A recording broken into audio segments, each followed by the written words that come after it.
بسم اللہ الرحمن الرحیم۔ اگر آپ اپنے گھر کے دیواروں کو کچھ دنوں تک صاف نہ کریں تو آپ کو ان پر مکڑیوں کے جالے نظر آئیں گے۔ اس دنیا کا سب سے کمزور گھر مکڑی کا گھر ہے۔ زیادہ تر مخلوقات میں رہن سہن کا نظام یہ ہے کہ وہ آپس میں مل جل کر رہتے ہیں۔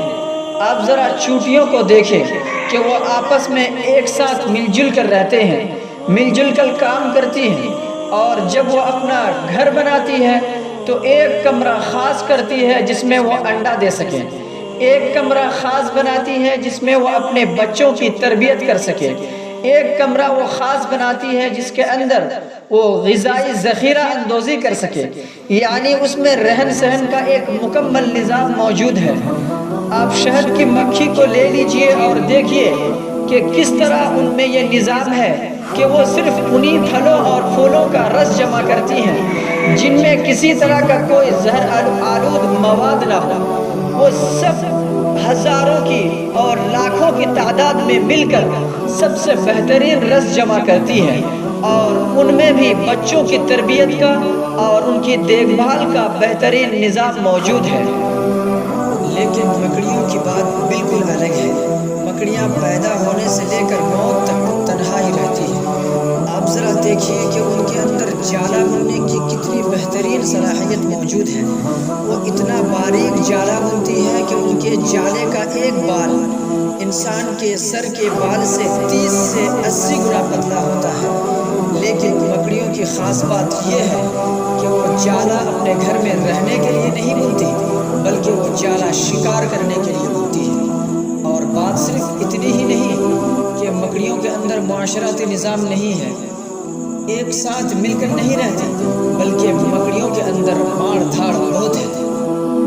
ماہرین کا کہنا ہے کہ اگر آپ کسی کمرے میں 10-15 ہزار مکڑیوں کو جمع کر کے بند کر دیں اور چند دنوں کے بعد آپ کمرہ کھولیں تو آپ کو ساری مکڑیاں مری ہوئی نظر آئے گی، اور جو ان مکڑیوں میں سے سب سے مضبوط اور طاقتور مکڑی ہوگی وہ زندہ ہوگی۔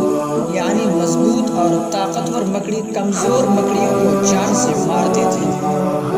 مثل الذین اتخذوا من دون اللہ اولیاء کمثل العنکبوت اتخذت بیتا وإن أوهن البيوت لبيت العنكبوت لو كانوا يعلمون۔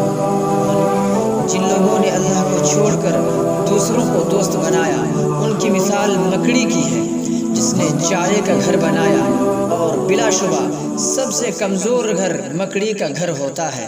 کاش ان لوگوں کو سمجھ ہوتی۔ یعنی اللہ رب العزت نے قرآن پاک میں کافروں، مشرکوں اور ملحدوں یعنی اللہ کو نہ ماننے والے کو مکڑی کی طرح بتایا ہے کہ جس طرح مکڑیاں تنے تنہا رہتی ہے پیدا ہونے سے لے کر موت تک، بالکل اسی طرح کافر، مشرک اور ملحد اس دنیا میں تنے تنہا رہتا ہے، اس کا کوئی مولا نہیں ہوتا۔ اور جس طرح مکڑیوں کے اندر ماڑ دھاڑ بہت ہے، ظلم بہت ہے، ان میں سے مضبوط کمزور کو مار کر ختم کر دیتی ہے، بالکل اسی طرح وہ لوگ جو اللہ کو نہیں مانتے ہیں ان کے اندر بھی ظلم اور مطلب پرستی ہوتی ہے۔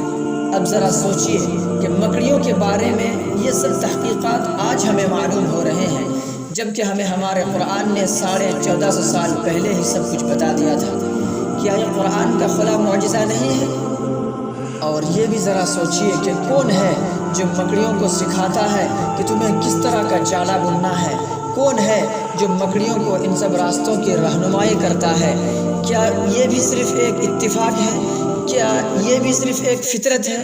کیا یہ بھی کسی دھماکے کا نتیجہ ہے؟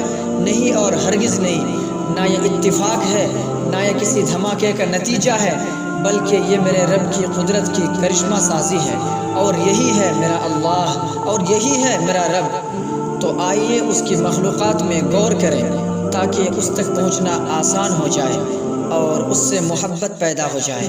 اور صرف اتنا ہی نہیں کہ آپ خود غور کریں بلکہ دوسروں کو بھی یہ کلپ بھیجیں تاکہ وہ بھی غور کر کے اللہ تک پہنچ سکیں۔